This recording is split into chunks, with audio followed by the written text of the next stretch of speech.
Pierre Scheffler, bonjour. Bonjour. Alors, voici une autre idée de créer une société, c'est de repérer un concept qui marche bien à l'étranger et de l'importer dans son pays d'origine, la France en l'occurrence pour vous.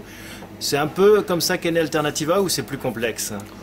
C'est un petit peu plus complexe, mais il y a du vrai dans ce que vous dites. En fait, j'ai une expérience longue des relations franco-suédoises. J'ai été pendant 15 ans directeur général d'une banque suédoise en France.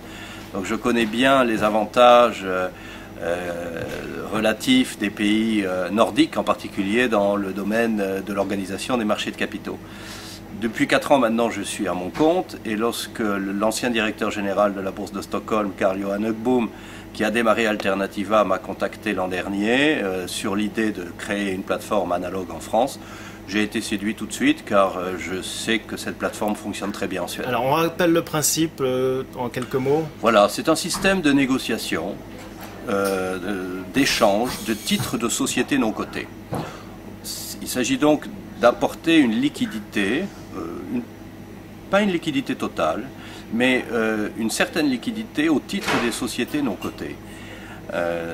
Pour différents types de raisons, des sociétés non cotées, des PME, veulent que leurs titres puissent s'échanger sans forcément s'introduire en bourse. Mais est-ce que le marché libre, justement, n'était pas censé répondre un petit peu à cela? Absolument, le marché libre est censé répondre à cela. Seulement, le marché libre fonctionne avec les règles d'Euronext. Et les règles d'Euronext, ce sont des règles construites pour des actions extrêmement liquides. Le marché libre, c'est un marché non réglementé, donc sur lequel on peut échanger des sociétés non cotées. Mais encore une fois, avec des règles adaptées au marché très liquide.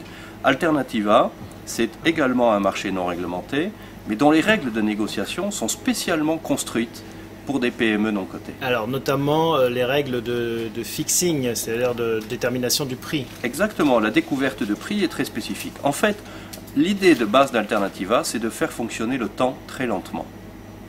Ce qui se passe en quelques minutes sur une bourse se passe en une semaine sur le marché. Et plutôt que de faire une cotation journalière, on crée un événement de cotation qui est soit mensuel, soit trimestriel, soit même annuel. Donc le temps de cotation, le temps financier fonctionne lentement et il fonctionne un peu au rythme de l'entreprise, en fonction de la stratégie de ces entreprises non cotées, qui ne vivent pas souvent dans l'instantané, qui ne sont pas astreintes à des comptes de résultats trimestriels, lesquels les actionnaires sont des actionnaires souvent de long terme qui accompagnent l'entreprise depuis longtemps. Ils n'ont pas besoin d'une réactivité journalière. Donc les règles de négociation sont construites pour s'adapter au rythme de l'entreprise. Est-ce qu'on peut imaginer aussi des sessions complètes d'entreprise sur cette plateforme à terme? Parce que c'est un gros marché, ça, qui arrive à maturité. C'est vrai que ça existe. Par exemple, en Suède, récemment, une des sociétés qui avait ses titres négociés sur Alternativa a été rachetée par Veolia Water. Donc, dans le cadre, on pourrait dire d'une OPA, enfin on est en dehors du cadre de l'OPA puisqu'on est en dehors du cadre de l'appel public à l'épargne, mais la société a été détectée parce qu'elle était visible sur la plateforme Alternativa et elle a été détectée par un grand groupe français qui a racheté 100% du capital. Jusqu'où un particulier pourra-t-il s'inscrire chez Alternativa? Un particulier peut s'inscrire à partir du moment où il est investisseur qualifié. C'est un marché réservé aux investisseurs qualifiés. C'est une question de déclaration, pas d'argent en fait. C'est une question de déclaration. Alors, et investisseur qualifié, quelqu'un, on appelle ça maintenant client professionnel dans le cadre de la MIF, c'est un particulier qui a tout de même une certaine fortune personnelle ou une certaine expérience des marchés financiers, qui en tout cas accepte, en opérant sur ce marché-là, de se déclarer investisseur qualifié et donc hors du champ de l'appel public à l'épargne. Le ticket moyen d'une transaction sur Alternativa, c'est quoi? Entre 20 et 50 000 euros par transaction, c'est ce qu'on voit en Suède et c'est ce à quoi on s'attend en France. C'est en fait des échanges de blocs.